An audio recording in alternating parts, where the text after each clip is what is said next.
والذين إذا أصابتهم مصيبة قالوا إنا لله وإنا إليه راجعون. أيوة أصحابي، زي ما شفتوا في العنوان، أمي ربنا يرحمها يا رب ويجعل مأواها الجنة بإذن الله. أمي كانت مريضة قلب وسكر بقالها من زمان، موضوع السكر ده معاها، ومن سنتين 3 كده جالها موضوع القلب. طبعا الموضوع اتطور معاها جدا. أمي كانت ضعيفة جدا وشافت حاجات كتير في حياتها زعل خلتها يجيلها السكر يعني. طبعا كانت بتتعامل مع المرض عادي جدا، كان زمان الأدوية والموضوع ده كان صعب يعني. إنما لما الموضوع اتطور معاها بقينا نتابع الموضوع ونحاول نروح ونوديها أحسن أماكن وأحسن مستشفيات. ناس كتير. أنا عامل الفيديو ده لسببين. أول سبب إن انتوا طبعا تدعوا لها، لأن واثق فيكم إن انتوا في ظهري دايما، وانتوا يعني أغلى حاجة في حياتي، وانتوا الدعوة الحلوة اللي هي دعتها لي. فطالب منكم كل الناس اللي هتشوف الفيديو ده تدعي لها بالرحمة. وتاني حاجة إن أنا أوثق معاكم زي ما بنشارككم التحديات والفرح والهزار، نشارككم برضو الأحزان، لأن انتوا جزء كبير من حياتنا. ناس كتير بتسألني مامتك اتوفت ازاي يا كينج مصر؟ عاوزين نعرف، علشان كده أنا طالع أحكي لكم. طبعا أنا ربنا يعلم ماسك نفسي ازاي وانا بحكي حاجه زي كده، بس ليكوا حق على ان انا احكي لكم واعرفكم كل حاجه. من 3 ايام امي طبعا يعني حالتها اتدهورت، عملت اكتر من 5-6 عمليات في كام شهر، كل عمليه اصعب من التانيه. يعني اول حاجه قسطره استكشافيه كنا بنعرف ايه اللي في قلبها، بعد كده ركبت دعامه على القلب، بعد كده حصل موضوع في رجليها، السكر دخل في موضوع بتر الصوابع وكده، وتعبت جدا. يعني الموضوع اتطور معاها لتعب جامد جدا. وصلت لمرحلة انها خلاص ما بقتش تتحرك، بقت قاعدة على السرير، انا اللي كنت بشيلها وننزلها ونطلعها، حتى الحمام والله العظيم ما كانتش بتقدر تدخله. ربنا يجعله كله في ميزان حسناتك يا امي يا رب. من 3 ايام بالظبط حصلت حاجات غريبة كده، بس طبعا مهما كان هي كانت تعبانة وكانت بتقول هموت يعني، او ان انا خلاص يعني. ما كناش مصدقين، وكنا دايما نقول لها ايه اللي بتقوليه ده يا امي؟ انت هتقعدي كتير ولسه بدري، انت ازاي هتمشي يعني دلوقتي؟ لسه بدري وكده. مهما كان التعب يعني، رغم ان احنا كنا شايفين ان التعب بياكل فيها وفي جسمها. من 3 ايام هي طبعا كانت على السرير، فكنت ادخل لها وكده.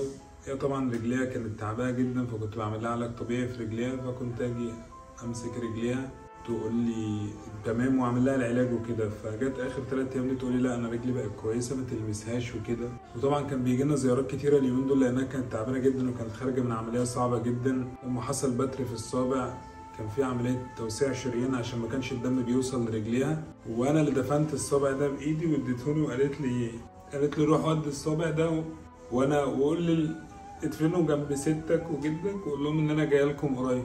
طبعا انا اخدته ورحت دفنته، بس ما عملتش كده، دفنته في مكان بعيد تاني يعني، ما قدرتش اروح اعمل كده. بس طبعا ما كنتش مصدق، رغم ان انا كنت شايف حالتها بتتعب جامد. كان نفسي في الوقت ده اعمل اي حاجه تفرحها في الدنيا، بس مش عارف اعمل ايه. الموضوع كان صعب والواحد كان زي ما يكون متكتف. طبعا دايما الفتره دي كلها في المستشفيات. اخر يومين بقى، فكان بيجي ناس عندنا حتى قبل ما توفى بيومين، جم مرات خاله كده الاتنين، فطلبت منهم، قالت لهم انا عايز اخد شاور يعني دش وكده. هم قالوا تعالى يا ماما ناخد دش ونفوق وكده. قالت لهم لا بكره انا هطلب منكم. دي كانت اول حاجه قالتها. تاني حاجه انا دخلت عليها فلقيتها بتقول لي سلم على تيتا يا محمد. فانا ببص كده، اسلم على تيتا ازاي؟ المفروض ان تيتا دي متوفيه اصلا اللي هي ماما. فانا ببص كده ما لقيتش حد، قلت لها ازيك يا تيتا وخدت الموضوع اللي هو من حلم او حاجه. بعد كده دخلت عليها لقيتها بص كده في السماء وبتقول حبيبي يا رسول الله ولا اله الا الله. انا بصراحه مش فاهم يعني. قلت عادي، هي كانت علاقتها قريبه من ربنا فعادي بتذكر ربنا. اقسم بالله امي انت اخر شهر ده ما شافتش النوم والله العظيم. انا كنت ببقى نايم في الصاله وهي يعني انا مش عارف انام كويس، بس كانت صوتها القهات بتنام مش عارفه على ظهرها، مش عارفه وهي قاعده مش عارفه. كانت في كل الاحوال مش عارفه تنام فعلا والله، من نفسها كان خلاص ضيق نفس، حتى اسند لها وخد ظهرها مفيش. فكنت تحت رجليها اليومين دول، ما كنتش بروح ولا باجي ولا بتحرك. فانا اسف ان انا مش قادره امسك اعصابي وكده، بس انا بحكي لكم والله كل حاجه بالتفصيل، لان انا الموضوع بالنسبة لي صعب شوية. حصل المهم خرجت وكده وكان اخر يوم بقى الليله اللي اتوفت فيها، الثلاث ايام دول كانوا صعبين قوي، كان عندها النفس بيضيق اكتر. ماما قالت لهم انا هطلب منكم تاني يوم ناخد شاور. ماما دخلت وكده واستحمت ودخلت على السرير لقيتها بتندهلي بتقول لي يا محمد تعالى. قلت انا نعم يا ام. قالت لي ما تبعدش عني النهارده. فقلت لها ما ابعدش عنك ازاي؟ قالت لي يعني خليك قريب مني وكده. قلت لها حاضر. فطبعا انا قلبي كان بيتقبض بس ما كنتش بصدق اي حاجه ولا بتخيل. المهم نزلت، كان عندي شغل اخلصه في المرسم جنب البيت. فقلت لها انا هنزل بس يا امي هخلص حاجه كده لوحه هرسمها وهطلع لك. قالت لي ماشي بس ما تغيبش عني. ما فيش نزلت، كان الساعه 12 بالليل. 5 دقايق لقيت بابا بيتصل بيا يقول لي تعالى بسرعه عشان هتجيب حقن لماما. رحت عشان اجيب لها الحقن، جيت بسرعه جريت جري لقيتها تعبانه جدا والبيت كله مقلوب. اخدت الروشته ورحت اجيب لها الحقن. رجعت كان في حد بيديها الحقن، فهي انا المفروض يعني هي بتسند عليا كده عشان تاخد الحقنه، فلقيتها بتقول لي احضني قوي يا ابني. فانا ما كنتش فاهم. هي بتقول انت بتقولي ايه يا ماما؟ انت ايه اللي بتقوليه ده وكده؟ ف حضنتها وكده. فمرات عمه قالت لها اللي بتقوليه ده وكده ووحدي الله وكده. طبعا كانت حاسه بكل حاجه بس احنا ما كناش متخيلين اي حاجه. المهم ما جت تديها الحقن. هي حكت بقى اللي كانت بتديها الحقن دي، حكت ان بعد ما ماما يعني بعد ما هي نزلت وحصل واحد الوفاه وكل حاجه، ان هي جت تديها الحقن جسمها كان الجزء اللي تحت ده اتوفى. وقالت لي حتى ما تعمليش تمارين في رجلي خفت وكده. فانا ما كنتش فاهم حاجه. المهم فجاه لقينا ضربات قلبها سريعه. فبابا قال لها يلا بينا نروح المستشفى نطمن. هي يا عيني من كتر ما هي راحت المستشفيات فخلاص ما عندهاش خلق تروح المستشفيات. خلاص قالت مش هتروح مش هتحجز تاني وكده. فبابا قال لها هنروح بس نطمن ونيجي. فماما اقنعناها وكده وقالت خلاص وعد. شلتها ونزلتها وكده ورحنا المستشفى. واحنا داخلين على المستشفى طول الطريق هي بتطلع ايديها من الشباك عايزه تجيب حاجه من الجو بس انا مش فاهم ايه. اخر كلمه قالتها اختي كانت قاعده في النص وامي هنا. اخر كلمه قالت محمد فين؟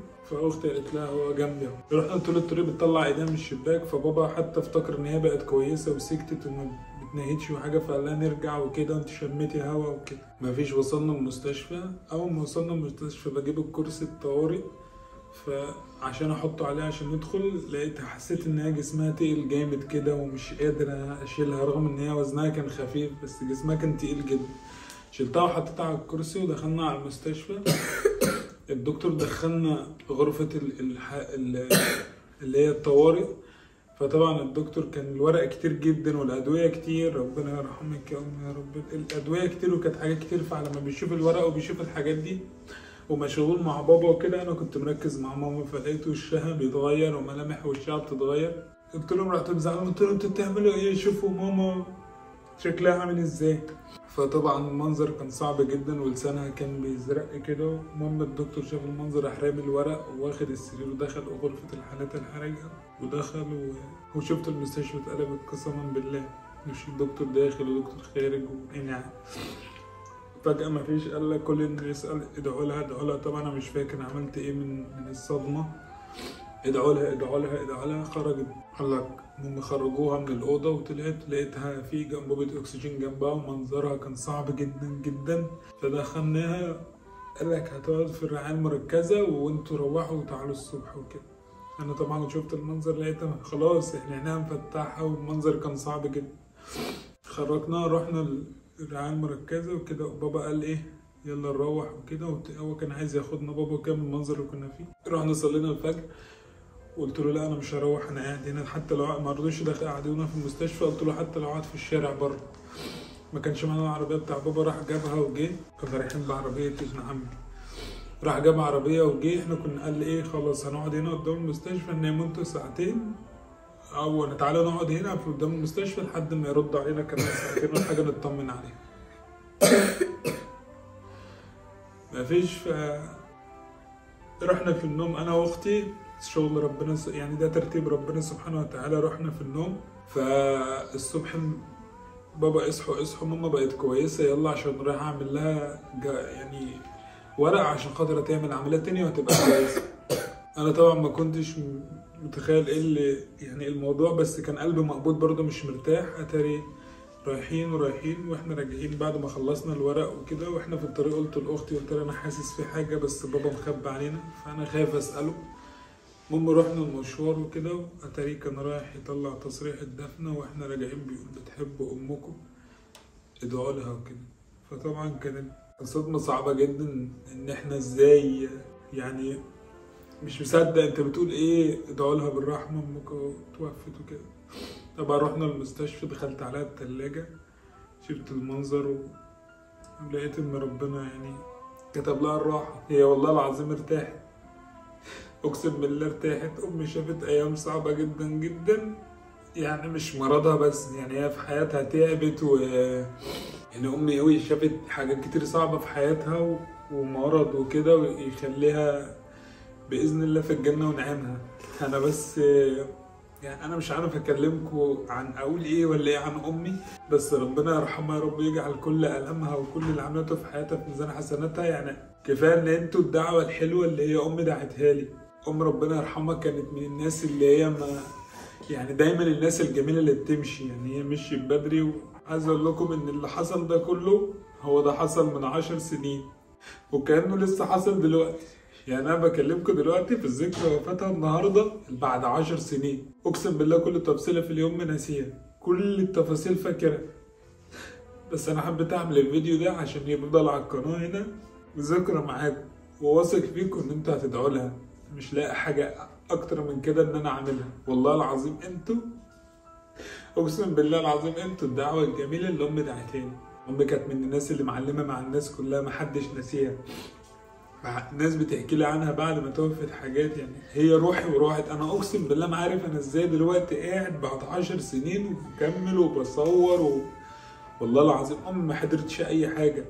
امي ما حضرتش ان انا اتجوزت، ما حضرتش ادم، ما حضرتش اياد، ما حضرتش ان انا اتشهرت اصلا. انا كنت لسه مبتدئ في الرسم، عارفه ان انا عندي موهبه رسم، كان حلمها تشوفني حاجه كبيره قوي، بس هي ما لحقتش، مشيت بدري قوي. سامحوني والله العظيم، والله العظيم انا ماسك نفسي بالعافيه عشان الناس ما تطلعش تقول ان انا صعبان والكلام ده. انا حبيت اقول لكم كلمتين من قلبي مش اكتر. حتى ادم عمره ما شاف ام، ربنا يرحمها يا رب.